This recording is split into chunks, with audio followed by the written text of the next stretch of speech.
CM Revanth తో మాట్లాడి మంచిర్యాల జిల్లాకు కొండా లక్ష్మణ్ బాపూజీ పేరు పెట్టేలా కృషి చేస్తానన్నారు చెన్నూరు ఎమ్మెల్యే వివేక్ వెంకటస్వామి. మంచిర్యాల జిల్లా క్యాతన్పల్లిలో పద్మశాలి సంక్షేమ సంఘం ఆత్మీయ సమ్మేళనంలో పాల్గొన్నారు వివేక్. దివంగత మాజీ కేంద్ర మంత్రి కాకా వెంకటస్వామి పద్మశాలి కులస్తులకు ఎన్నో కార్యక్రమాలు తీసుకొచ్చారని గుర్తు చేశారు. పద్మశాలి కుల సంఘం భవనం కోసం భూమిని కేటాయిస్తామన్నారు వివేక్ వెంకటస్వామి.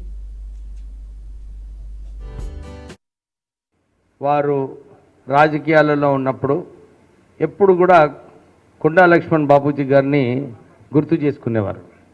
వారు చెప్పేవారు అన్నమాట, తెలంగాణ ఉద్యమంలో ఏకైక వ్యక్తి తెలంగాణ కోసం మంత్రి పదవి రాజీనామా చేసి తెలంగాణ సాధించుకోవాలని చెప్పి కొట్లాడిన వ్యక్తి కొండా లక్ష్మణ్ బాపూజీ గారు.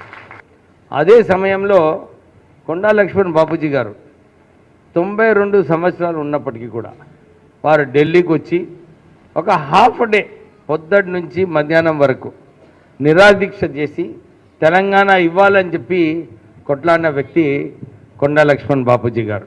సార్, మీ నాన్నగారే మంత్రిగా ఉన్నప్పుడు మా పద్మశాలీలకు ఒక మంచి ప్యాకేజ్ ఇచ్చారు. అప్పుడు ప్యాకేజ్ ఇచ్చి ఆదుకోవటానికి, మన వీవర్స్ని ఆదుకోవటానికి వెంకటస్వామి గారే ఆ రోజులలో మాకు న్యాయం చేశారని చెప్పి చాలామంది చెప్తూ ఉంటారు.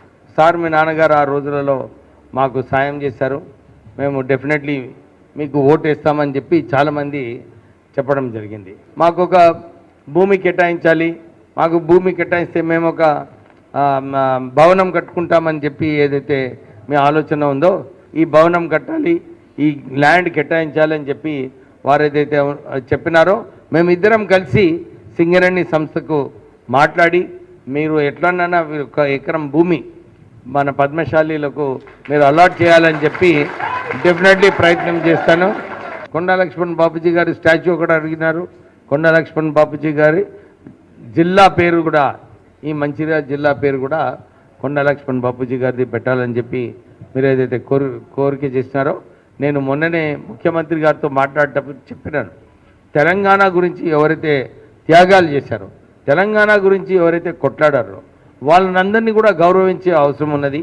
ఎప్పుడైతే ఈ జిల్లాల పేర్లు వారు పెడతారో అప్పుడు కొండా లక్ష్మణ్ బాపూజీ గారి పేరు డెఫినెట్లీ మంచిర్యాలకి పెట్టేలాగా నేను ప్రయత్నం చేస్తానని చెప్పి మీ అందరికీ మాటిస్తున్నా, భరోసా కూడా ఇప్పిస్తున్నాను.